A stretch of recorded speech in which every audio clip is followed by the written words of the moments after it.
अथ मूर्तिरहस्यम्। ॐ नमश्चण्डिकायै। ॐ ऋषिरुवाच। ॐ नन्दा भगवती नाम या भविष्यति नन्दजा, स्तुता सा पूजिता भक्त्या वशीर्कुर्याज्जगत्त्रयम्। कनकोत्तमकान्तिः सा सुकान्तिकनकाम्बरा, देवी कनकवर्णाभा कनकोत्तमभूषणा, कमलाङ्कुशपाशाब्जैरलङ्कृतचतुर्भुजा, इन्दिरा कमला लक्ष्मी सा श्रीरुक्माम्बुजासना। या रक्ततन्दिका नाम देवी प्रोक्ता मया नघ, तस्या स्वरूपं वक्ष्यामि शृणु सर्वभयापहं। रक्ताम्बरा रक्तवर्णा रक्तसर्वाङ्गभूषणा, रक्तायुधा रक्तनेत्रा रक्तकेशादिभीषणा, रक्ततीक्ष्णनखा रक्तदशना रक्ततन्दिका, पतिन्नारीवानुरक्ता देवी भक्तं भजे जनं। वसुधैव विशाला सा सुमेरुयुगलस्तनी, दीर्घौ लम्बावती स्थूलौ तावतीव मनोहरौ, कर्कशावती कान्तौ तौ सर्वानन्दपयोनिधि। भक्तान् सम्पाययेद्देवी सर्वकामदुघौ स्तनौ, खड्गं पात्रं च मुसलं लाङ्गलं च बिभर्ति सा, आख्याता रक्तचामुण्डा देवी योगेश्वरीति च। अनया व्याप्तमखिलं जगत्स्थावरजङ्गमम्, इमायै यः पूजयेद्भक्त्या स व्याप्नोति चराचरम्।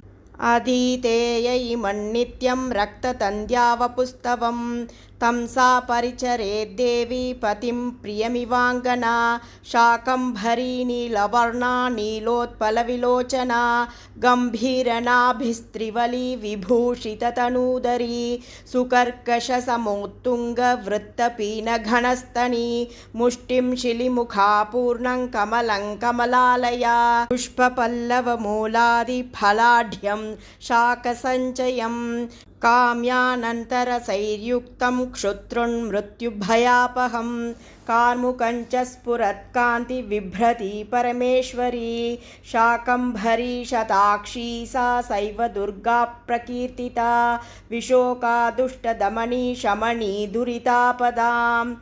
उमा गौरी सती चण्डी कालिका सा च पार्वती, शाकम्भरीं स्तुवन् ध्यायन् जपन् सम्पूजयन् नमन्, अक्षय्यमश्नुते शीघ्रमन्नपानामृतं फलं। भीमापि नीलवर्णा सा दंशा दशनभासुरा, विशाललोचना नारी वृत्तपीनपयोधरा, चन्द्रहासं च डमरुं शिरः पात्रं च बिभ्रती, एकवीरा कालरात्रिः सैवोक्ता कामदा स्तुता, तेजोमण्डलदुर्धर्षा भ्रामरी चित्रकान्तिभृत्, चित्रानुलेपना देवी चित्रधाभरणभूषिता, चित्रभ्रमरपाणिः सा महामारीति गीयते। इत्येता मूर्तयो देव्यायाः ख्यात्या वसुधाधिप, जगन्मातुश्चण्डिकायाः कीर्तिताः कामधेनवः। इदं रहस्यं परमं न वाच्यं कस्यचित् त्वया, व्याख्यानं दिव्यमूर्तीनामभीष्टफलदायकं, तस्मात् सर्वप्रयत्नेन देवीं जप निरन्तरं। सप्तजन्मार्जितैर्घोरैर्ब्रह्महत्या समैरपि, पाठमात्रेण मन्त्राणामुच्यते सर्वगिल्बिषैः, देव्या ध्यानं मया ख्यातं गुह्याद् गुह्यतरं महत्, तस्मात् सर्वप्रयत्नेन सर्वकामफलप्रदम्।